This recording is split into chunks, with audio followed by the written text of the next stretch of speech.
Hi everybody, this is Sheronda Orridge for Loving Spirit Life Coach Academy and welcome to Wisdom Corner. Today we're going to be talking about fathers.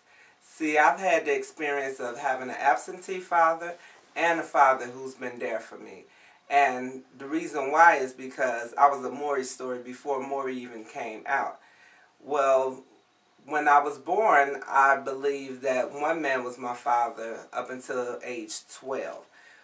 But come to find out, somebody else was my father, and it was my mother's ex-boyfriend, and I knew who he was, I just didn't know he was my father. He would come around from time to time to see how I am. He spent time with me. I even actually used to call him my godfather because he had showed such a liking to me and stuff, and I never really realized, but I felt connected to him. So when I was 12, he had talked to my mom and said, you know, I think it's time for her to know the truth. And so him and my mom set me down. It was around Christmas time, and he did a really good icebreaker for this. It was Christmas time. He put a $100 bill in a Sony Walkman in my stocking. And I'm dating myself because I said Sony Walkman. So y'all young people who listening to this, yeah, we didn't have iPods. So I digress again, but this is what happened. So he came around, and I kind of resented him at first because I just didn't understand, like, how could you have a child out here and not tell the child that, you know, you belong to them? But he was going with my mom's wishes, and so they had a good relationship. And one of the things that I really always admired about my mom and her kid's father is that they always were friends. I have never heard or seen them say a bad, harsh word about my mother, to my mother, or anything. They've always, if my mom needs something, if my mom wants something, both her baby daddies was there and to do it. And so, to me, that was just a blessing in itself for them to have a good relationship. That's something that I would always hope to have with my daughter's father. Unfortunately, he's not the kind of man that would step up and do what he's supposed to do. So that's a horse of another color, and that's another subject for another time. But we're going to get back to just being there for your children. Well, my father, he was there for me, and when I always felt that my father made a difference in me. I used to just sit and say, man, you know, he don't treat me like he treat his kids with his wife, and I internalized that, and every time like I would ask for something or I would, you know, say something and stuff, I've always felt like that I was treated different. And so one day I just went to my father and I just said, Daddy, you know, I'm really offended, and I feel like that you treat, you know, my other siblings better than you treat me. And why is that? And he was like, how do I treat you? I said, every time I ask for something or need something, you never, you know, rush to it, or you always say, well, I don't have it or anything like that. But if the rest of the kids, they need something or they want something, then you'll run to them and stuff. And I say, so why is that? And he said, listen, I love all my children the same, but I'll be lying if I said I treated y'all the same. Y'all are all different. So I don't worry about you. You the most like me. You're a creative person. You're going to find your way. And so I give help to the ones who need it. He said, you know, the rest of your sisters, they independent too, but they don't have your strong drive, you know, as much. Everybody has their special gift and talent, and I cater to that in that person.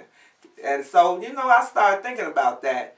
But then I said, you know what? That don't get you off the hook. Because if I need something, evidently, I done exhausted every avenue. And I need something. So I don't need you to judge to see if I really need it or not. I just need you to be there. So, you know, when we had that conversation and when I needed something, he was there. So, you know, he always listened and stuff. Well, not always, but, you know, a lot of times he did. He listened a lot. So my relationship with my father was really, you know, it was a growing, ever-changing thing, and it was beautiful.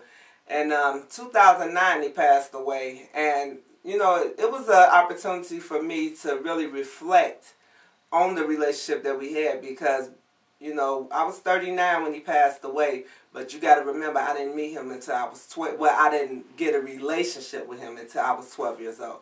So we had a lot of time to catch up, and we did. And, you know, at the end, we talked maybe 3-4 times in a week and stuff. And so one of the things that I used to always sit up there and ponder, like, how am I going to talk to my father again? How could I ever talk to him again? Because he's not around anymore. You know, I know he's watching over me and stuff, and I know he's there in spirit, and I know that he's leading me, because one of the things I know that I have to leave a legacy so people would know who he was, because he was a great man. So I had came up with this spoken word piece, and it's called A Telephone Call to Heaven. And you know, around this time, I really get to missing my father, because you know, Mother's Day just passed, and then right after Mother's Day is Father's Day. And I don't have my father anymore, and I don't have my grandfather, who was my first father, by the way. Shout out to you, Daddy. That was my father, my granddaddy. Have his beer in his hand, and then he'll come and he'll take me wherever I want to go. If I wanted a grocery list, I wanted something from the store, I do a grocery list, and he'll get it to me. He spoiled his Sheronda, and he called me Sheronda. So shout out to you too, Daddy. I love you. And so I'm going back to my father, though, my second daddy, because that was, you know, or should I say third daddy, because the first man, well, second daddy. I bump him up, but I'm sorry, Daddy. You know you wasn't above my granddaddy, though. But anyway, anyway, I've always just, like, cherished the relationship we did have, and one of the things that I'm really clear about is that he wouldn't want me to sulk and say, oh, my father ain't here, I feel so bad. He want me to do something and move to action, and that's what I did. But one of the things that I did to be able to talk to my daddy, and this is the power of creativity, is I created a spoken word piece.